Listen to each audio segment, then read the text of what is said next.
Salam saudara-saudariku yang dicintai Tuhan. Semoga kita semua dalam keadaan sehat walafiat. Saudara-saudari, kita berjumpa kembali dalam renungan santapan jiwaku. Dan hari ini kita semua diundang untuk merayakan perayaan Hari Raya Tubuh dan Darah Kristus. Dan semoga perayaan ini mengingatkan kita selalu tentang makna perjamuan, makna ekaristi, makna pemberian dari Yesus sendiri. Dan semoga setiap kali kita mengambil bagian di dalam ekaristi, kita benar-benar mempersiapkan hati, budi, dan pikiran kita untuk menerima Kristus yang akan datang, hadir, dan tinggal di dalam diri kita dalam berupa roti dan anggur yang menjadi santapan kehidupan kita, santapan jiwa kita. Hari ini kita akan mendengar Injil Markus yang akan mengantar kita untuk mengerti makna perjamuan Tuhan. Dan Injil Markus bab 14 ayat 12 sampai 16 dan dilanjutkan ayat 22 sampai 26 akan mengiringi seluruh perjalanan hidup kita, perjalanan sejarah iman kita pada hari ini dalam perayaan Hari Raya Tubuh dan Darah Kristus. Mari kita mendengarkan firman Tuhan. Inilah Injil suci menurut Markus. Pada hari pertama Hari Raya Roti Tidak Beragi, ketika orang menyembelih domba Paskah, murid-murid Yesus bertanya kepadanya, "Di manakah kau kehendaki kami mempersiapkan perjamuan Paskah?" Lalu ia menyuruh dua orang muridnya dengan pesan, "Pergilah ke kota, di sana kamu akan bertemu dengan seorang yang membawa kendi berisi air. Ikutilah dia dan katakanlah kepada pemilik rumah yang dimasukinya, 'Pesan Guru, di manakah ruangan yang disediakan bagiku untuk makan Paskah bersama-sama dengan murid-muridku?' Lalu orang itu akan menunjukkan kamu sebuah ruangan atas yang besar, yang sudah lengkap dan tersedia. Disitulah kamu harus mempersiapkan perjamuan Paskah untuk kita." Maka berangkatlah kedua murid itu, dan setibanya di kota, didapati mereka semua seperti yang dikatakan Yesus kepada mereka. Lalu mereka mempersiapkan Paskah. Dan ketika Yesus dan murid-muridnya sedang makan, Yesus mengambil roti, mengucap berkat, memecah-mecahkannya, lalu memberikannya kepada mereka dan berkata, "Ambillah, inilah tubuhku." Sesudah itu ia mengambil cawan, mengucap syukur, lalu memberikannya kepada mereka. Dan mereka semuanya minum dari cawan itu. Dan ia berkata kepada mereka, "Inilah darahku, darah perjanjian yang ditumpahkan bagi banyak orang. Aku berkata kepadamu, sesungguhnya aku tidak akan minum lagi hasil pokok anggur sampai pada hari aku meminumnya, yaitu yang baru dalam kerajaan Allah." Sesudah mereka menyanyikan nyanyian pujian, pergilah mereka ke Bukit Zaitun. Demikianlah sabda Tuhan. Terpujilah Kristus. Saudara-saudari yang dikasihi Tuhan, setiap orang pasti ingin mengambil bagian dalam perjamuan makan dan menikmati hidangan yang telah tersedia.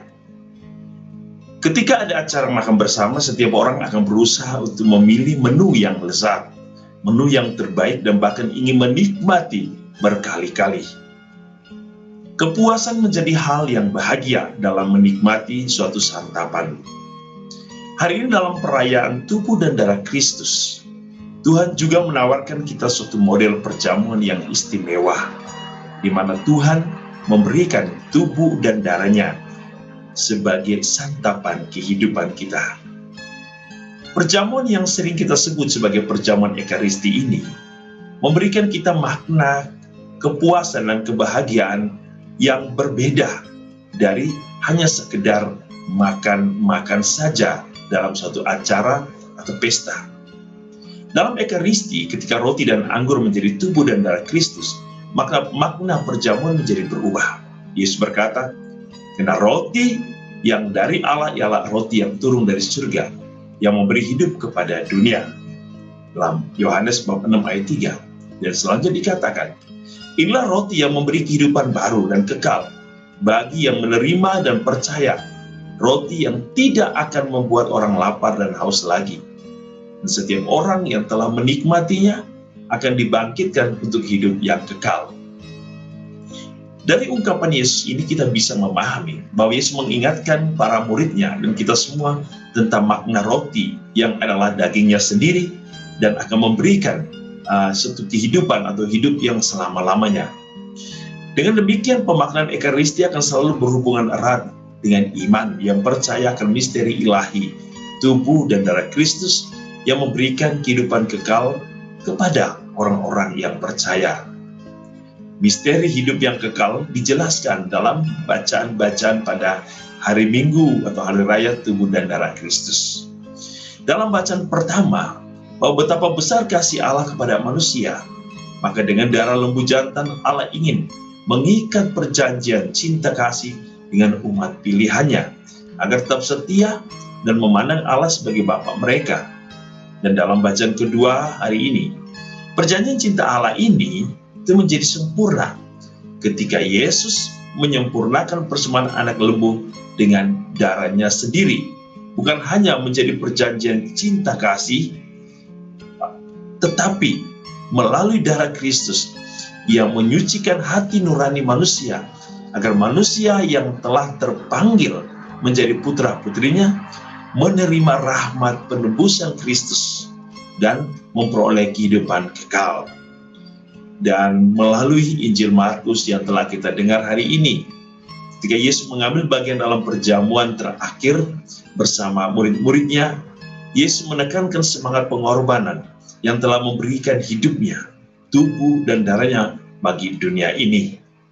Ambillah, inilah tubuhku, inilah darahku, darah perjanjian yang ditumpahkan bagi banyak orang. Semangat pengorbanan Kristus yang telah memberikan arti keselamatan bagi manusia menjadi tema penting dalam semangat kemuritan, di mana setiap orang yang telah menyebut dirinya murid dan telah mengambil bagian dalam perjamuan Tuhan harus siap untuk mengambil bagian dalam semangat dan pengorbanan Kristus yang sama dengan menjadi ekaristis dalam diri setiap orang beriman. Demikian pun kenangan yang hidup akan pengorbanan Kristus yang menebus kita mengingatkan kita betapa besar rahmat yang kita terima setiap kali kita menyambut Ekaristi Kudus itu. Sebab yang kita terima dan bersatu dalam tubuh kita adalah Yesus sendiri, seluruh kealahannya, yaitu tubuh, darah, dan jiwanya. Oleh karena itu, jikalau kita menerima tubuh dan darahnya, berarti kita menerima pribadi Kristus yang rela berbagi hidupnya bagi kita. Maka kita pun dituntut untuk siap berbagi hidup kita untuk sesama. Jikalau Kristus dalam Ekaristi mengundang kita untuk bersatu dalam perjanjian cinta kasih Allah, maka kita pun diundang untuk menyatakan cinta Kristus dalam kehidupan kita setiap hari. Di sini kita bukan hanya sekedar menjadi penerima pasif, tetapi kita sendiri harus bisa menjadi ekaristis yang aktif bagi dunia dan sesama. Yang berarti semangat Ekaristi harus hidup dalam diri setiap murid Tuhan. Saudara-saudari yang dikasihi Tuhan, inilah pemaknaan perayaan Ekaristi, perayaan tubuh dan darah Kristus yang kita rayakan hari ini. Semoga setiap kita yang selalu hadir dalam perayaan Ekaristi, mengambil bagian dalam perayaan Ekaristi, menikmati tubuh dan darah Kristus, kita boleh memahami apa tujuan Allah datang dalam hidup kita dan apa keinginan Allah untuk kehidupan setiap orang. Oleh karena itu, saudara-saudari, marilah menjadilah ekaristis bagi sesama. Menjadilah ekaristis yang siap memberikan hidup bagi dunia. Semoga tubuh dan darah Kristus menyucikan dan menguduskan hidup kita dengan berkat dan kasih-Nya yang berlimpah. Dalam nama Bapa dan Putra dan Roh Kudus. Amin.